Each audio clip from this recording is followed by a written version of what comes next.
Ayan. Pwede oh. Tara na. Hindi ako nagtinda ngayon at mamimili kami ng gamit ng scramble. Wala na kami kasukal, asin, at saka skim milk. Ayan, kasama ko yung aking mag-iina. Mamimili kami.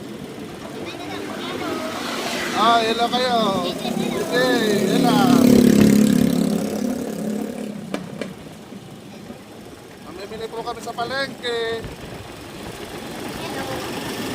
Siguro baka linggo na ako mag-upload kasi linggo ako magtitindi. Bukas hindi rin ako magtitinda.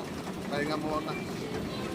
Linggo, dire-diretso na yun hanggang straight na. May pasok.